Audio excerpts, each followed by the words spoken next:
Thank you, John, for that. You certainly have an interesting variety of equipment. Now it's time to revisit Bob Treacher. This is the only shack that I've revisited this time around. We'll just catch up with Bob to see if he did actually do his aerial work that he promised the last time around. So it's over to you, Bob.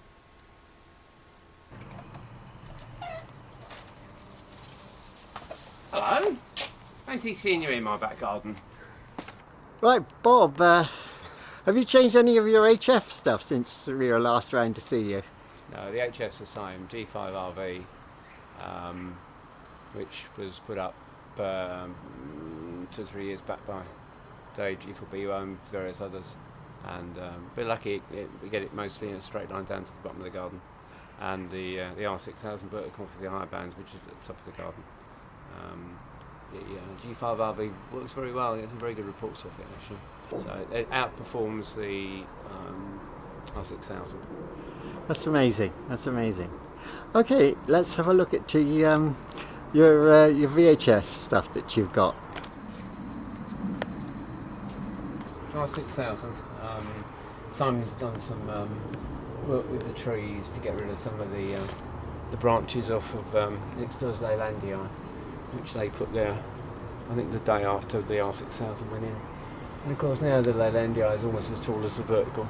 So Simon's taken a lot of the branches away to release it from all the branches. Gets that okay, and work some reasonable stuff on this.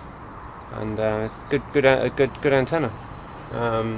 If you're not able to get a beam up, it's very good. I think Nigel BUO's got one. Mm. Well, Bob, when I was last year in 2005 doing Meet the Cray Valley members, you made a statement something along the lines, "Oh, I'm going to change these antennas round because they're stuck in one direction." The 2-meter antenna and the 70cm antenna is in need of overhaul. The antennas have been there for probably 20 years, and although they get out okay, as you can see, the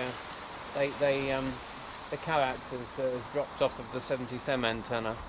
Yeah. And the rotator could be a little better than it is, so it needs a bit of an overhaul in the spring. Yes, so that's one of your projects for this year, is it? For 2005? That's one of the projects for springtime, yeah. So if we come back in 2006 or 2007, we'll be able to see nice shiny antennas. Yes, that's right. Yes, yes. Hopefully, yes.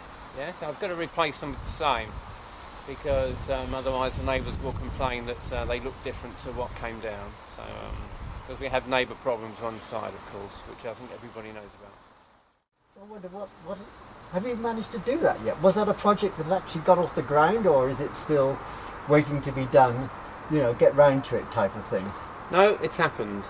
It took some time. Yeah. Getting all the right people in the right places at the right time to do it. So we did it over the late May bank holiday. Right. And we're not quite sure, even though we've taken it down. That was this year. This year. That's 2007. 2007. The main thing was to change the 2-meter and 70cm antennas. Right, because which we can see up as there. I said, even though we took the rotator and everything down, we couldn't quite work out what the problem had been. Right. And we only hope that it wasn't just a break in the cable. But we replaced the antennas, and we replaced the rotator, and